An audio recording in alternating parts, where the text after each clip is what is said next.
मुर्तज़ा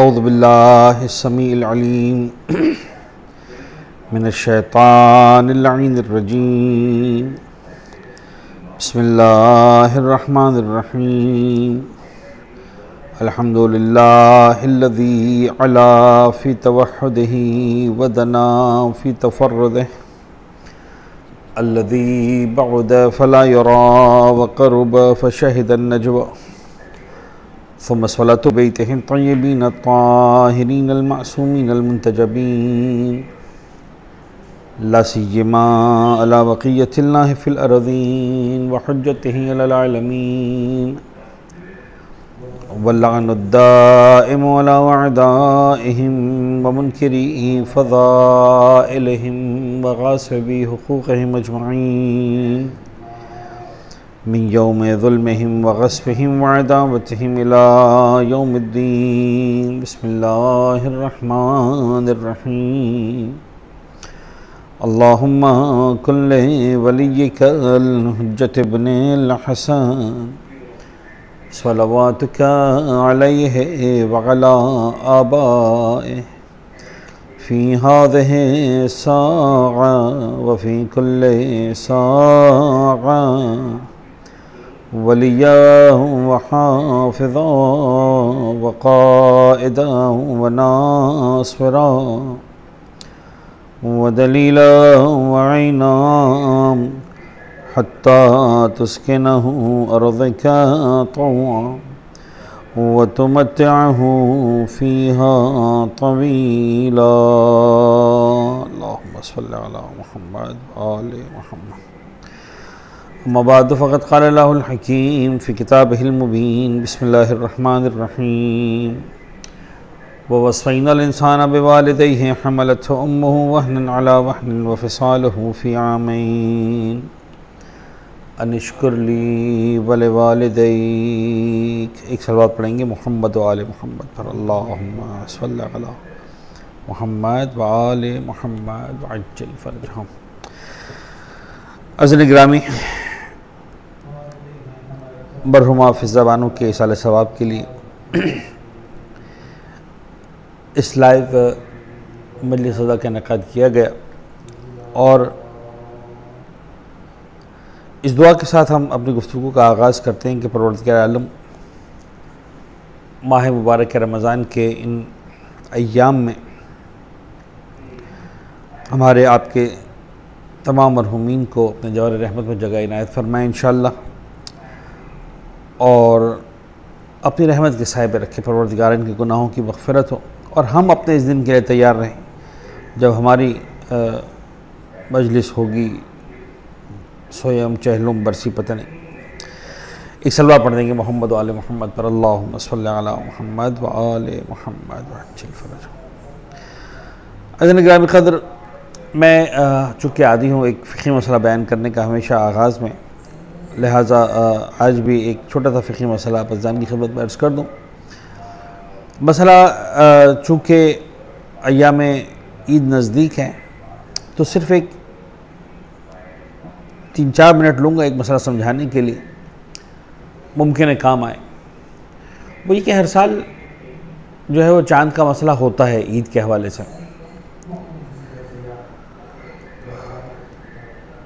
इस साल इस बात के इम्कानात हैं कि चांसेस कम हैं मसला होने की, लेकिन मैं फ़िक़ही मसला अर्ज़ कर देता हूँ कम से कम कि इंसान को ज़िम्मेदारी पता हो।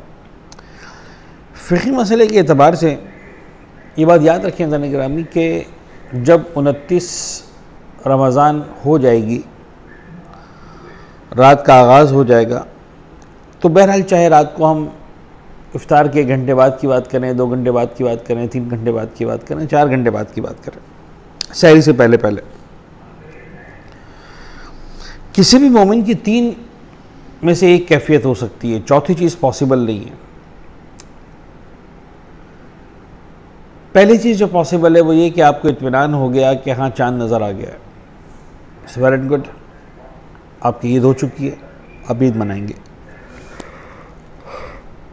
दूसरी कैफियत ये है कि आपको इत्मीनान है कि चाँद नज़र नहीं आया, अगेन वेरी गुड, बिल्कुल सही है, चांद नहीं हुआ, आप रोज़ा रखेंगे। तीसरी कैफियत की जो बहुत ज़्यादा पेश आती है, आई डोंट नो, मुझे नहीं पता, शक के आलम में हूँ, चांद हुआ है कि नहीं हुआ है। इस सूरत हाल में नंबर 1, आपके लिए कोई रिसर्च करना बहुत ज़्यादा ज़रूरी नहीं है। दीन आपका हाथ पकड़ रहा है, दीन आपसे कहता है रिसर्च करना ज़रूरी नहीं है, तो फिर क्या करें? दीन ये कहता है कि आप इसको रमज़ान ही समझें और एक रोज़ा 20वां रोज़ा, सिंपल। यानी दीन ने आपको प्रॉब्लम को सॉल्व कर दिया कि हमसे पूछने आओगे तो हम कहते हैं ठीक है, शक के आलम में नंबर 1 तुमको हम वाजिब नहीं करते रिसर्च करना, नंबर 2 तुम यही समझो कि रमज़ान चल रहा है, आराम से रोज़ा रखो। अच्छा, अब आगे जाके क्या होगा? आगे जाके या तो पता चलेगा कि हाँ वाकई चांद नहीं हुआ था, तुम्हारा रोज़ा बिल्कुल सही है, तुमने रोज़ा रखा, रखना भी चाहिए था। फ़र्ज़ कर ले आगे जाके पता चला कि गलती हो गई है, चांद तो हो गया,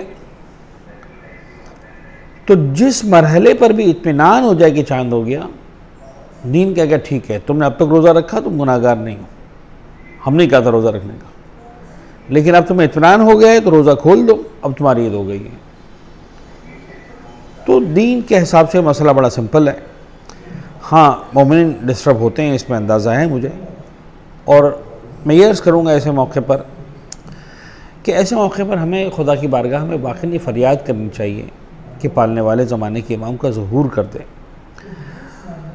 मैं हमेशा ये बात कहता हूँ कि ये शायद बेहतरीन मौका है जब हम महसूस करें कि वाकई ज़माने के इमाम की गैर मौजूदगी से हमारे मसाइल हैं जो अभी हल नहीं हो पा रहे। वरना पता नहीं चांद के मसले को अगर मैं निकाल दूँ तो हम में से कितनों ने वाक़ई ज़माने के इमाम की गैर मौजूदगी को या उनकी ग़ैबत को महसूस किया। इस दुआ के साथ कि परवरदिगार आलम हम सब के मौला को इस ज़ुहूर इनायत फरमाए। एक मरतबा सलवात पढ़ दें मोहम्मद व आले मोहम्मद पर, अल्लाहुम्मा सल्लि अला मोहम्मद व आले मोहम्मद वअज्जिल फ़रजहम। अज़ल का भी क़द्र सूरह मुबारक के लुक़मान की मैंने एक आयत की आपके सामने तिलावत की है, जिसमें इरशाद रब्बुल इज़्ज़त हुआ व वस्फ़ैनल इंसान बिवालिदैहि हमलतहु उम्मुहु वहनन अला वहनिन व फ़िसालुहु फ़ी आमैन अन इश्कुर ली व लिवालिदैक। ये आयत दर हकीकत एक आयत के जवाब में आई है जैसे पहले वाली आयत है, जहाँ पर सूरह लुक़मान में जनाब लुक़मान की नसीहतों का आगाज़ होता है और परवरदिगार आलम जनाब लुक़मान के फ़रमान को इस तरह से कोट कर रहा है कि वह इसक़ाल लुक़मान लिब्निही व हुवा यइज़ुहु या बुनय्या ला तुश्रिक बिल्लाह इन्नश्शिर्क लज़ुल्मुन अज़ीम। गौर कीजिएगा, जनाब लुक़मान अपने बेटे को नसीहत कर रहे हैं और कुरान मजीद यानी सूरह लुक़मान जब शुरू होता है तकरीबन 8-9 आयतों के बाद तकरीबन जनाब लुक़मान की इस नसीहत का आगाज़ होता है। या बुनय्या व इसक़ाल लुक़मान लिब्निही व हुवा यइज़ुहु, कुछ जनाब लुक़मान की नसीहतें हैं जिनका आगाज़ होता है और 7-8 से ज़्यादा नसीहतें हैं लाइन से। लेकिन जैसे ही पहली नसीहत मुकम्मल हुई जनाब लुक़मान की, कुरान ने गोया जनाब लुक़मान की बात को काटा और अपनी बात दरमियान में की।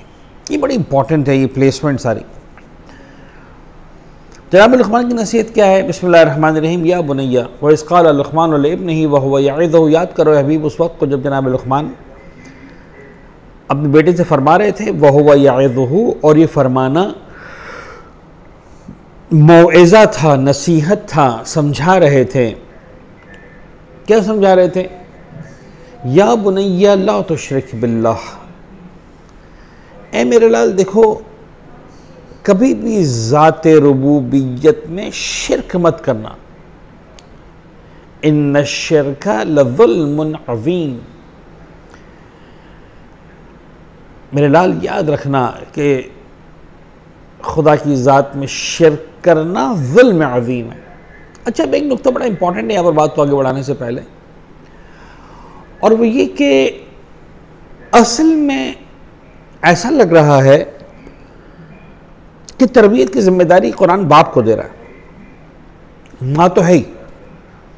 वह इसकाल लुकमान लेब नहीं, लुकमान अपने बेटे को नसीहत कर रहे हैं। और अहम तरीन बात यह है कि जनाब लुकमान ने जो पहली नसीहत की वो ये नहीं थी कि देखो बेटा बुढ़ापे में हमारा ख्याल रखना, अच्छी ज़िंदगी गुजारना, तालीम अच्छी हासिल कर लेना, पैसे अच्छे बनाना, कारोबार अच्छा करना, ये सब बातें इंपॉर्टेंट है। यस ऑफ कोर्स इंपॉर्टेंट है, लेकिन अहम तरीन बात यह है कि बाप अपनी औलाद को खुदा सिखाए। इसलिए कि बहरहाल एक बार जुमला मुझे कहने दें, कब्र के अंदर माल नहीं जाएगा, दौलत नहीं जाएगी, कारोबार नहीं जाएगा, मकाम नहीं जाएगा, डिग्री नहीं जाएगी। कब्र के अंदर साथ में अगर कोई चीज़ जाएगी तो रब्बुल इज़्ज़त की ज़ात जाएगी। अहले बैत अतहार पर ईमान और अक़ीदा जाएगा। या बुनैया ला तुश्रिक बिल्लाह, मेरे लाल शिरक मत करना, शिरक ज़ुल्म अज़ीम है। जैसे ही जनाब लुकमान ने इस नसीहत को मुकम्मल किया, उसी वक्त कुरान मजीद ने जनाब लुकमान की बातों को एक तरह से यूँ समझेंगे काटा। इसको अपनी ज़बान में कहते हैं, हौसा की ज़बान में जुमले मोतरज़ा डाला दरमियान में कुरान ने, और फ़ौरन कुरान ने पैगाम दिया, वो वस्फ़ैनल इंसान बिवालिदैहि है हमलतहु उम्मुहु वहनन अला वहनिन व फ़िसालुहु फ़ी आमैन। अच्छा, बड़ा खूबसूरत तकाबुल है जो नज़र आता है इस आयत के अंदर। जनाब लुकमान ने, मैं इसको पहले एक जुमले में खुलासा कर दूँ, फिर इसकी बारीकियों में जाता हूँ, फिर इसकी थोड़ी सी खूबसूरती में। एक जुमले के अंदर खुलासा ये है कि जैसे ही लुकमान ने अपने बेटे से कहा मेरे लाल खुदा, अगले लम्हे खुदा ने उसी बेटे से कहा माँ बाप। This is very beautiful. जैसे कहते हैं ना हल जज़ाउल एहसान इल्ला एहसान। अब नहीं पता ये हल जज़ाउल एहसान इल्ला एहसान है क्या है, लेकिन जैसे इधर जनाब लुकमान ने कहा मेरे लाल खुदा, खुदा ने कहा बेटा वालिदैन। अच्छा, ये जो तकाबुल है बड़ा खूबसूरत तकाबुल है। व इज़ क़ाला लुकमानु लिइब्निही व हुवा यइज़ुहु, लुकमान अपने बेटे से कह रहे थे और मौइज़ा कर रहे थे, नसीहत कर रहे थे। कुरान ने क्या कहा, व वस्फ़ैनल इंसान बिवालिदैहि, हमने वसीयत की इंसान को उसके वालिदैन के बारे में। आप ये देखें, लुकमान नसीहत, खुदा वसीयत। अच्छा, क्या फ़र्क है वसीयत में नसीहत में? ये सादा सादा सी बातें कर रहा हूँ मैं, बहुत सादा। नसीहत में इंसान समझा रहा है, एक लेवल है। वसीयत नसीहत का एक एक्सट्रीम लेवल है। यानी वसीयत का कॉन्सेप्ट यही ना कि मैं मर भी जाऊंगा तो तुमको ख्याल रखना। परवरदिगार आलम कह रहा है हम वसीयत कर रहे हैं, वसीयत खुदा के बारे में मौत का तसव्वुर नहीं है, ज़ात रुबूबी के बारे में फ़ना का तसव्वुर नहीं है। वो अज़ली ज़ात है, दायमी ज़ात है, हय्य क़य्यूम है वो ज़ात, अज़ली और अबदी है वो ज़ात। लेकिन खुदा कह रहा है वस्फ़ैनल इंसान बिवालिदैहि, हमने इंसान को वसीयत की उसके वालिदैन के बारे में। अच्छा, जैसे ही कहा वसीयत की, अब अरबी ज़बान के एतबार से जुमला मुकम्मल होना चाहिए कि क्या वसीयत की, वो जुमला बाद में आ रहा है। मैं पहले सुना दूं आपको, व वस्फ़ैनल इंसान बिवालिदैहि अनिश्कुरली वले वालिदैक। ये अनिश्कुरली वले वालिदैक आयत के आखिर में आया है। हमने वसीयत की कि तुम मेरे भी शुक्रगुजार रहना, इन्हें परवरदिगार के, और अपने वालिदैन के भी शुक्रगुजार रहना। अनिश्कुरली वले वालिदैक। अच्छा, इसके अंदर ये बड़ा खूबसूरत है, उलमा ने बड़ी नुकात बयान किए हैं इसके अंदर। जनाब लुकमान ने कहा था ला तुश्रिक, शिरक मत करना। खुदा ने कहा अनिश्कुरली, शुक्रगुजार रहना। उलमा कहते हैं आप देखें कि जो शिरक के अल्फाज थे शीन, रे और काफ, खुदा ने इन्हीं हुरूफ को उठाया, शिरक के हुरूफ को। शीन अपनी जगह रहने दिया, रे और काफ की जगह को रिप्लेस कर दिया, तो जो शिरक था वो शुक्र बन गया। ये फसाद और बलागत की ब्यूटीज़ हैं कुरान की। अनश्कुर ली वले वालिदैक, मेरे भी शुक्रगुजार रहना, वालिदैन के भी शुक्रगुजार रहना। इल्मी एतबार से शायद एक जुमला मुझे कहने की इजाज़त दें कि जनाब लुक़मान ने कहा था शिरक मत करना, किसी को रब्बुल इज़्ज़त की ज़ात का शरीक करार मत देना। परवरदिगार आलम ने माँ बाप को इतनी इज्जत दी कि वैसे शिरक की इजाज़त नहीं, हराम है, कुफ्र है, लेकिन मरहले शुक्र में परवरदिगार आलम ने वालिदैन को अपने बराबर करार दिया, यानी गोया शरीक करार दे दिया कि किसी जगह शिरक मत करना, लेकिन जब शुक्र करना हो तब, अब लफ्ज़ शिरक तो सही नहीं है, लेकिन शरीक करार देना, मेरे शुक्रगुजार भी रहना, वालिदैन के भी रहना। यानी परवरदिगार कहता है मुझे वो वाला शुक्रिया कबूल नहीं है गोया जिसमें तुम मेरा शुक्रिया अदा करो, वालिदैन का शुक्रिया अदा ना करो। और मासूमीन की रिवायत का वाक़ई खुलासा यही है कि माँ बाप की इज़्ज़त के लिए शायद इससे बढ़कर मुमकिन नहीं कोई बात कि खुदा ने मुताल अपने बराबर करार दे रहा है कि मेरे शुक्रगुजार भी रहना, वालिदैन के शुक्रगुजार भी रहना। और यहाँ पर अगर एक जुमला समझाना ज़रूरी है कि ये शुक्र किसे कहते हैं, शुक्रिया का मतलब क्या है। अज़ीज़ान गिरामी, शुक्रिया का मतलब ये नहीं है कि इंसान तस्बीह हाथ में ले शुक्रन लिल्लाह शुक्रन लिल्लाह शुक्रन लिल्लाह शुक्रन लिल्लाह शुक्रन लिल्लाह से तस्बीह निकालता रहे। यकीनन ये भी अहम है, ये भी मांगा गया है, इससे इनकार नहीं, लेकिन असल शुक्रिया ये है कि परवरदिगार ने जो जो एहसानात किए हैं, जो जो नेमतें अता की हैं, उन नेमतों को उन मकाम पर इस्तेमाल किया जाए जिस मकाम पर खुदा ने इस्तेमाल करने के लिए दिए हैं। वालिदैन का शुक्र अदा करने का तरीका ये नहीं है कि इंसान से वालिदैन के सामने बैठ जाए, वालिदैन आपका शुक्रिया, आपका शुक्रिया। उनकी हर ज़रूरत का ख्याल रखना, जो उन्होंने हमारे लिए किया है उसको बेस्ट ट्रीटमेंट देना। रिवायत में मिलता है एक शख्स आए चौथे इमाम सरकार की खिदमत में, और अगर उसने बड़ी लंबी चौड़ी लिस्ट गिनवाई,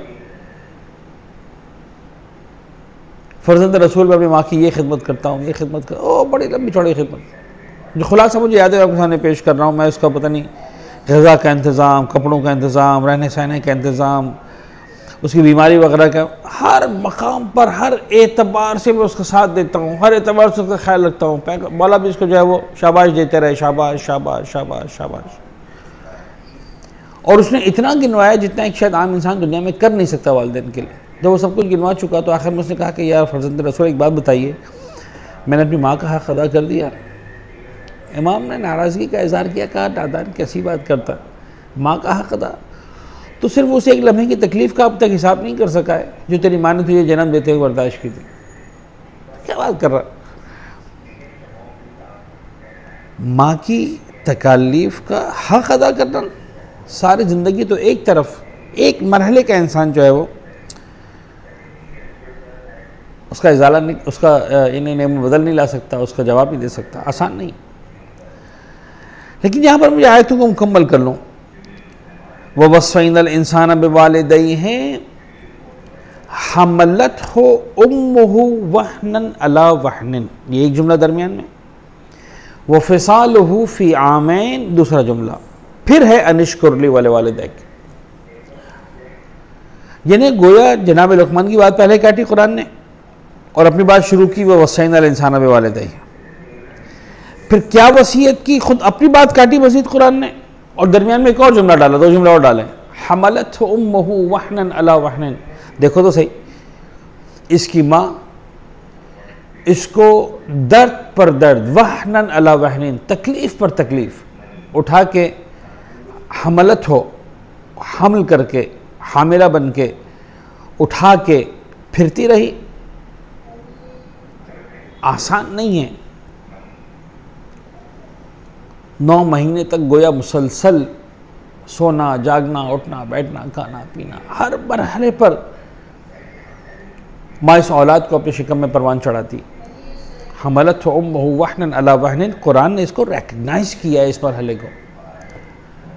वह फ़िसालुहु फ़ी आमैन, और दूध छुड़ाते छुड़ाते 2 साल का अरसा लग गया। दूध का मतलब क्या है, यानी अगर आप गौर करें तो माँ अपने वजूद को पिघला कर अपनी औलाद के हवाले करती है ताकि उसको ज़िंदगी मिले। और वाक़ई अगर माँ के दिल में खुदा ने प्यार ना डाला होता, ये काम आसान नहीं है किसी भी इंसान के लिए। वफ़िसालहु फ़ी आमैन। अज़ीज़ गिरामी, माँ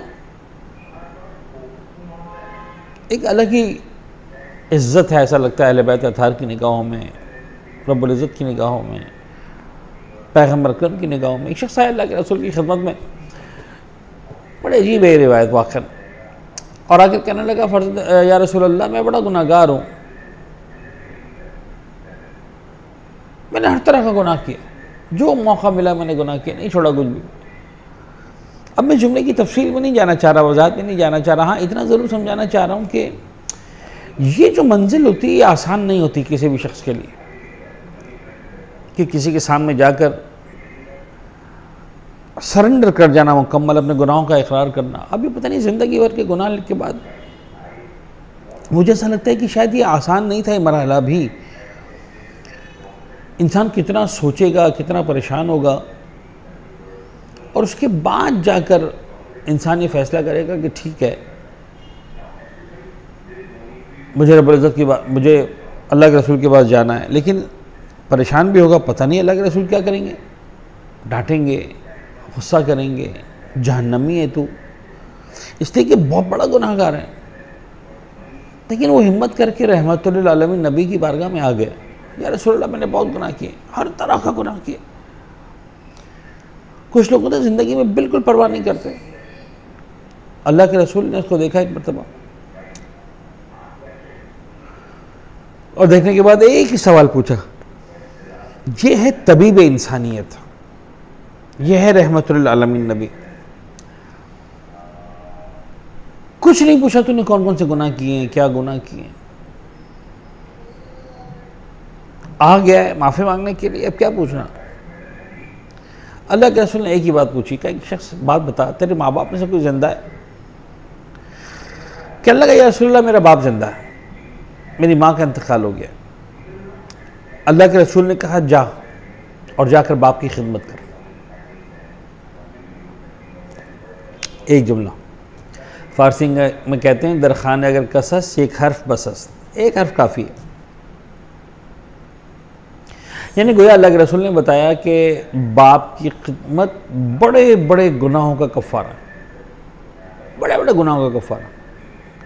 अच्छा यहाँ पर एक बात बता दूँ, यानी बहरहाल इसकी वजाहत मौजूद है बाद में, कि हुकूकुल्लाह माफ़ नहीं होते माँ बाप की खिदमत से, हुकूकुन्नास माफ़ नहीं होते। मेरे अगर नमाज़ें बाकी हैं, रोज़े बाकी हैं, तो ऐसा नहीं है कि माँ बाप की खिदमत करूँगा और नमाज़ें माफ़ हो जाएंगी, रोज़े माफ़ हो जाएंगे। या किसी का माल खाया हुआ है, माँ बाप की खिदमत करूँगा तो माल माफ़ हो जाएगा, नहीं, वो बाकी अपनी जगह। लेकिन फिर इसके अलावा जितने बड़े बड़े गुनाह हैं, सारे गुनाह माफ़। अब नहीं लेना चाह रहा गुनाहों के नाम।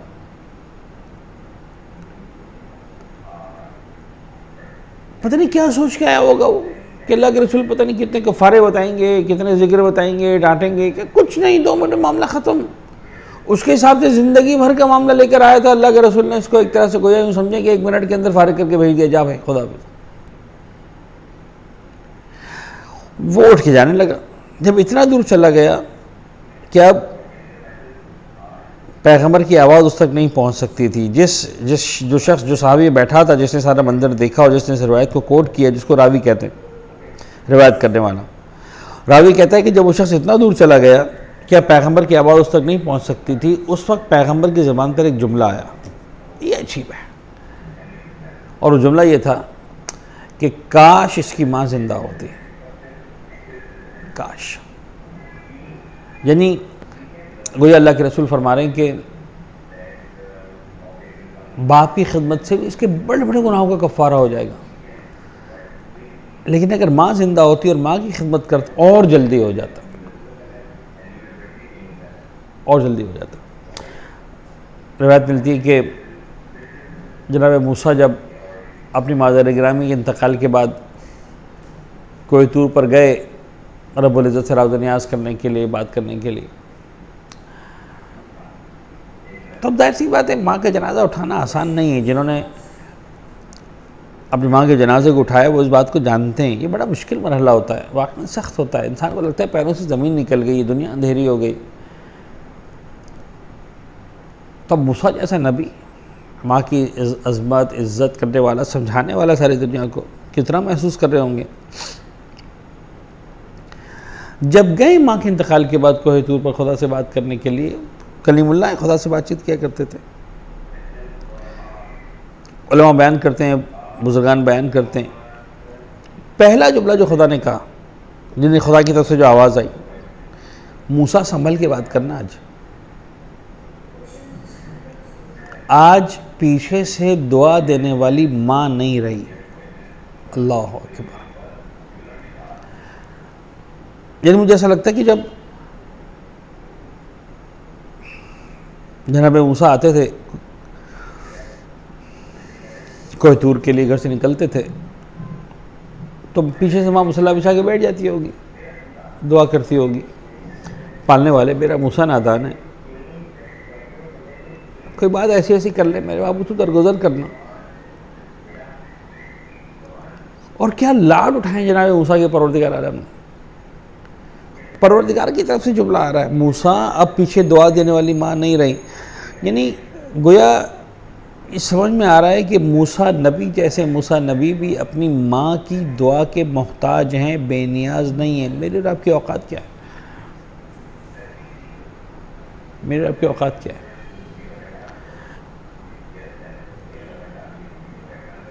बड़ी इज्जत है। यानी इतना अहले बैत अताहर के जुमलात में जो उन पर शफ़क़त मत करना। माँ बाप को कुछ चाहिए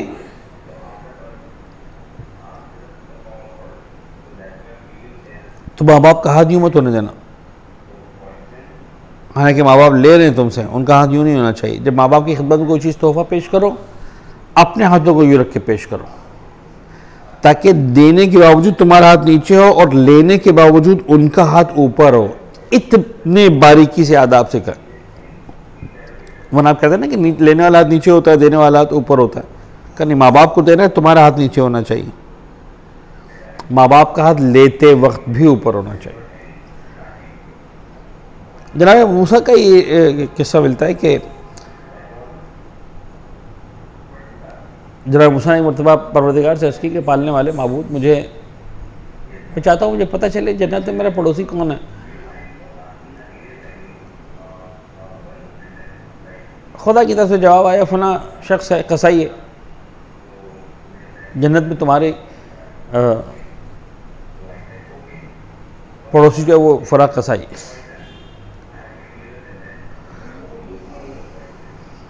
चले गए जनाब मूसा से मिलने के लिए। बहरहाल बाज़ार में जो भी जगह थी उस ज़माने के अतबार से कसाई का काम उन कामों में से जो शायद बहुत ज़्यादा पसंदीदा भी नहीं।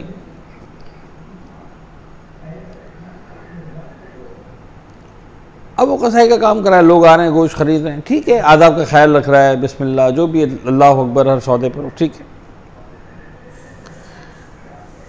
जनाब मूसा उसको देखते रहे, लेकिन बहरहाल कोई ऐसी बात की जिसकी बुनियाद पर कहा जा सके कि ये मेरा पड़ोसी होगा जन्नत में, कोई ऐसी बात समझ में नहीं आई। जब वो कामकाज दोपहर शाम के बाद जब ख़त्म करके जाने लगा, जनाब मूसा आगे बढ़े और कहा, भाई मैं मुसाफिर हूँ, मैं तेरा मेहमान बनना चाहता हूँ, इजाज़त है? उसने कहा सर आँखों पर तशरीफ़ लाइए। वो दौर जनाब मूसा का दौर, इंसान की इंसानियत की इज़्ज़त थी, अजनबी को भी इंसान अपना मेहमान बना लेता था। जनाब मूसा को पहचानता नहीं था, सुना था कि मूसा नबी हैं और ईमान भी रखता था जनाब मूसा नबी पर। बहरहाल लेकर गया अपने साथ घर पर। घर जाने के बाद जनाब मूसा से कहता है कि भाई तुम आराम करो, मैं तुम्हारी खिदमत में थोड़ी देर में हाजिर होता हूँ। अब जो भी थी, छोटा सा कमरा कह लें, हुजरा कह लें, झोपड़ी कह लें, वो शख्स जनाब मूसा को बिठाने के बाद इज़्ज़त से और जो है वो जाता है, और उसकी माँ आराम कर रही थी, बूढ़ी माँ बिस्तर पर थी,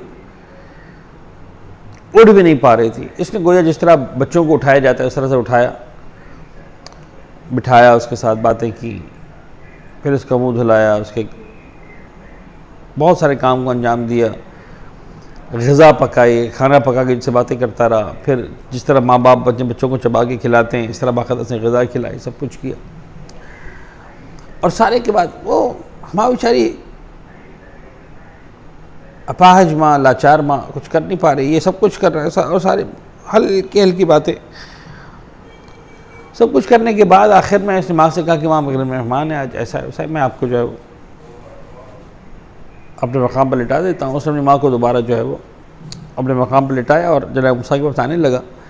जब उसने अपनी माँ को लिटाया, जनाब मूसा सारा मंदिर देख रहे थे कि किस तरह माँ की खिदमत कर रहा है। जब लिटाया तो उसकी माँ ने कुछ कहा, जनाब मूसा समझ नहीं सके क्या कहा, और जब कहा तो उसके चेहरे पर मुस्कुराहट आ गई।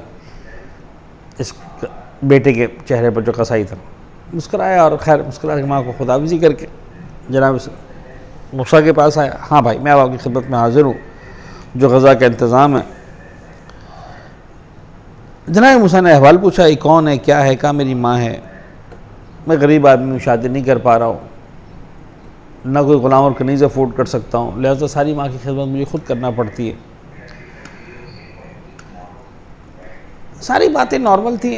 जनाब मूसा ने आखिर में कहा कि जब तूने उसको लिटाया था तेरी माँ को वापस आखिर में, तो तेरी माँ ने कुछ कहा, तेरे चेहरे पर मुस्कुराहट आई थी, वो क्या कहा था? उसने कहा छोड़ो भाई, वो माँ होती तो ऐसी बातें करती रहती। क्या नहीं, मैं सुनना चाहता हूँ। तुम्हारी माँ ने कुछ कहा था तुमको, तुम्हारे चेहरे पर बड़ी अजीब सी मुस्कुराहट आई थी। कहता है कि भाई मैं क्या बताऊँ तुम्हें, जब मैं सारी माँ की खिदमत करता हूँ तो माँ है वो मुझे दुआ देती है, रोज़ाना दुआ देती है कि बेटा मैं तुझे दुआ देती हूँ, तो मेरी खिदमत करता है कि खुदा तुझे जन्नत में मूसा नबी का पड़ोसी बनाए। जैसे ही जुमला सुना, जनाब मूसा उसको मुबारकबाद देते हैं, इस शख्स मुबारक हो, खुदा ने तेरी माँ की दुआ को सुन लिया, मैं ही मूसा नबी हूँ, मुझे खुदा ने बशारत दी है कि जन्नत में तू मेरा पड़ोसी बनने वाला है। माँ की दुआ, इंसान सच्चे दिल से माँ की खिदमत करे, इंसान को अंबिया का पड़ोसी बना देती है, इतनी अज़मत पर ले जाती है। फिर नहीं देखा जाता कि साहब इसने खैरात कितने किए और किताबें कितनी लिखी है और नमाज़ें कितनी पढ़ी हैं और रोज़े कितने रखे हैं और हज कितने किए।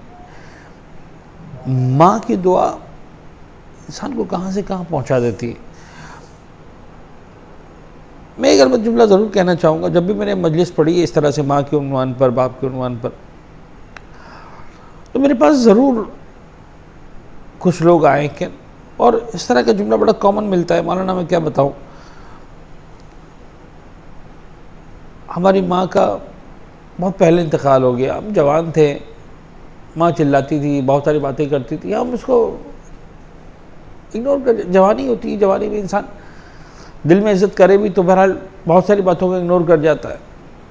माँ बाप चिल्लाते रहते हैं, डांटते रहते हैं। कहते जब ख्याल आया माँ की खिदमत करने का, तब माँ थी नहीं। अब नहीं पता माँ ऐसा ना नाराज़ होकर चली गई हो।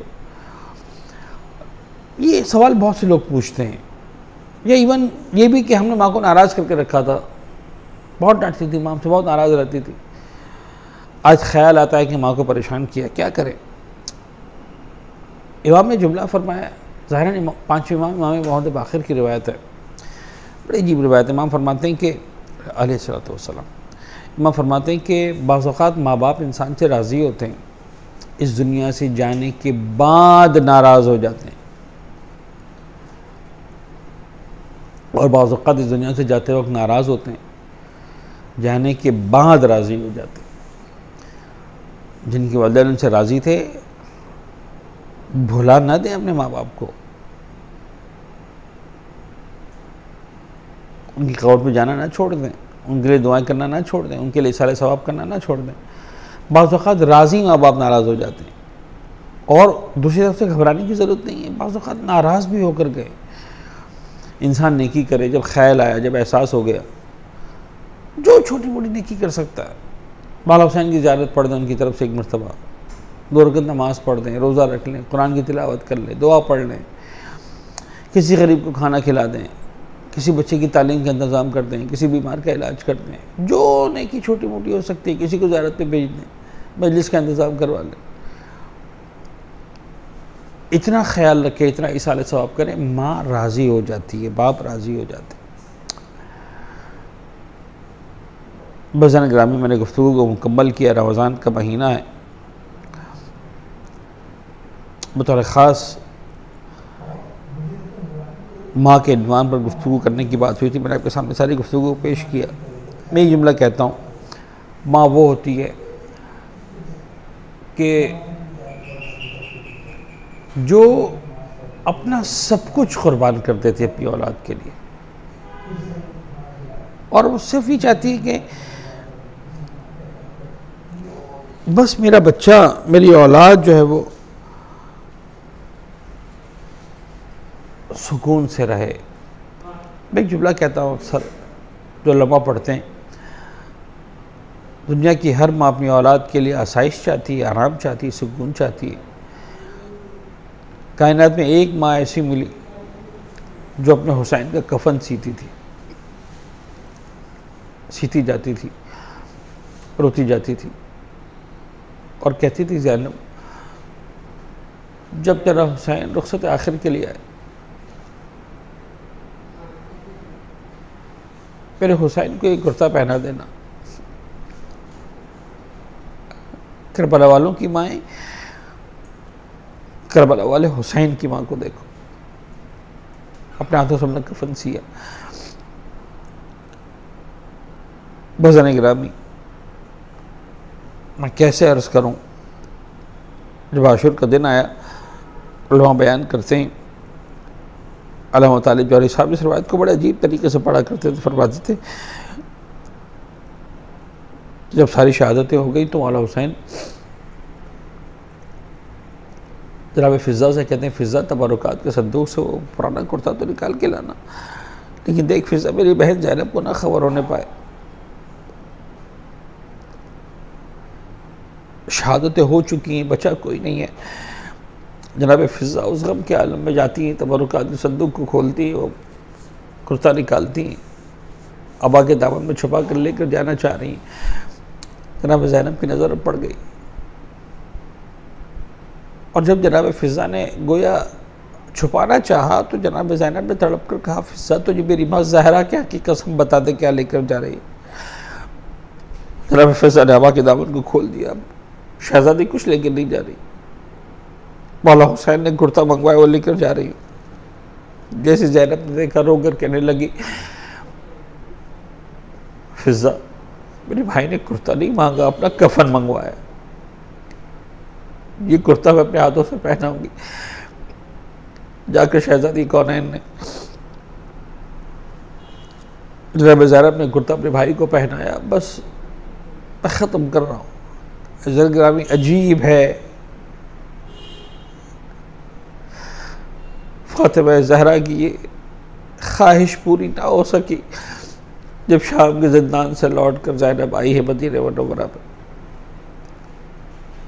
शायद एक वक्त आया जब इस कुर्ते को निकाला, खून आलूद ज़ख्मी कुर्ता, माँ की कब्र पे ला के रखा होगा। अब माँ तेरी ज़ैनब लौट कर आ गई मदीना में, अब मम्मी तुझे बताने आई हो तेरे हुसैन को ये कुर्ते का कफन भी नसीब ना हो सका, जालिमों ने ये कुर्ता भी तेरे हुसैन की बदन से उतार लिया। अला लअनतुल्लाहि अलल कौमिल ज़ालिमीन व सयअलमुल लज़ीना ज़लमू आला मुहम्मदिन अय्यबुनक़लबिन यनक़लिबून। पालने वाले हमारे इस खलील तवस्सुल को अपनी बारगाह में कबूल फरमा। गम मोहम्मद व आले मोहम्मद के सिवा कोई गम हमारी ज़िंदगी में शामिल न फरमा। हमारे नासूम गुरु मौला हज़रत ज़हरा सलामुल्लाह अलैहा में जगह इनायत फरमा। पालने वाले जिन मरहूमीन के इसाले सवाब के लिए, बिलखुसूस इस मरहुमा के इसाले सवाब के लिए इस मजलिस सज़ा का इनेकाद किया गया, उन्हें आला इल्लियीन में जवार मासूमीन में जगह इनायत फरमा। माबूद हमें अपने उस दिन के लिए जब हमारी सोयब, हमारी बरसी, हमारी चहलो, हमारी मजलिस होगी, हमें गुस्ल कफन दिया जा रहा होगा, तैयार रहने की तौफीक इनायत फरमा। माबूद मोहम्मद व आले मोहम्मद का वास्ता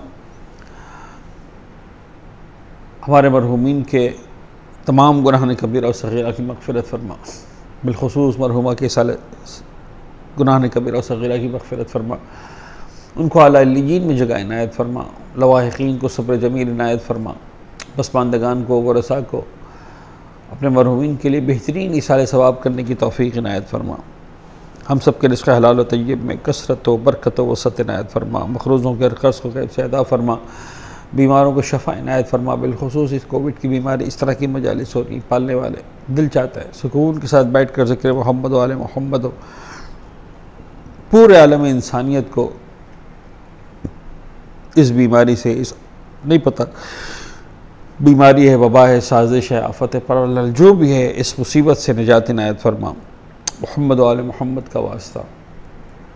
क़ल्ब नाज़रीन इमाम ज़माना को हमसे राज़ी खुशनूद फरमा। हमारे इन गुनहगार आँखों को मौला की दीदार से मुनव्वर फरमा। अपनी आखिरी हुज्जत इमाम असर वज़्ज़मा की ज़ुहूर में ताजील फरमा। मैं आपसे दरख्वास्त करूँगा एक मरतबा सूरह अलहम 3 मरतबा सूरह इखलास की। मरहूमा फ़िज़्ज़ा बानो बिन्त शाबान अली हसन अली, मरहूम बरकत अली शेर अली देवजानी, मरहूम बिलाल हुसैन इब्न अली रज़ा देवजानी, मरहूमा फ़ातिमा ज़हरा बिन्त मुसद्दिक़ बरकत अली देवजानी, मरहूम शेर अली जीवराज, मरहूमा ज़ैनब मोहम्मद अली, मरहूम रोशन अली शेर अली देवजानी, मरहूम कासिम अली शेर अली देवजानी, मरहूम मोहम्मद हुसैन शेर अली देवजानी, मरहूमा गुलशन बानो बिनते हुसैन अली, मरहूमा शमीम बानो बिनते रज़ा हुसैन बादामी। उमूमी तौर पर तमाम शहदाए मिल्लत जाफ़रिया, वो जिन्होंने अहले बैत की मवद्दत के जुर्म जाम शहादत नोश किया, वो जिन पर फातिहा पढ़ने वाला कोई नहीं। उमूमी तौर पर तमाम मरहूम मोमिन मोमिनात के लिए रहमल्लाहु मन क़रा अल-फ़ातिहा। बिस्मिल्लाहिर्रहमानिर्रहीम, अल्हम्दुलिल्लाहि रब्बिल आलमीन, अर्रहमानिर्रहीम, मालिकि यौमिद्दीन, इय्याका नअबुदु व इय्याका नस्तईन, इहदिनस सिरातल मुस्तक़ीम, सिरातल लज़ीना अनअमता अलैहिम गैरिल मग़ज़ूबि अलैहिम वलद्दाल्लीन। बिस्मिल्लाहिर्रहमानिर्रहीम, क़ुल हुवल्लाहु अहद, अल्लाहु समद, लम यलिद वलम यूलद वलम यकुल लहू कुफुवन अहद। बिस्मिल्लाहिर्रहमानिर्रहीम, क़ुल हुवल्लाहु अहद, अल्लाहु समद, लम यलिद वलम यूलद वलम यकुल लहू कुफुवन अहद। बिस्मिल्लाहिर्रहमानिर्रहीम, क़ुल हुवल्लाहु अहद, अल्लाहु समद, लम यलिद वलम यूलद वलम यकुल लहू कुफुवन अहद। रब्बना तक़ब्बल मिन्ना इन्नका अंतस समीउल अलीम व तुब अलैना इन्नका अंतत तव्वाबुर रहीम। मुतवज्जे ज़ियारत सल्लल्लाहु अलैहि या रसूल अल्लाह, अस्सलामु अलैका या नबी अल्लाह, अस्सलामु अलैका या रहमतल लिल आलमीन, अस्सलामु अलैका या अमीरुल मोमिनीन, अस्सलामु अलैका या फ़ातिमतुज़ ज़हरा सय्यदतुन निसाइल आलमीन, अस्सलामु अलैका या अबा मुहम्मद या हसन इब्न अली, अस्सलामु अलैका या अबा अब्दुल्लाहिल हुसैन व अलल अरवाहिल्लती हल्लत बिफ़नाए, अस्सलामु अलैका व अला अब्नाइकल मासूमीन अली इब्न हुसैन व मुहम्मद इब्न अली व जाफ़र इब्न मुहम्मद व मूसा इब्न जाफ़र व अली इब्न मूसा व मुहम्मद इब्न अली व अली इब्न मुहम्मद व हसन इब्न अली।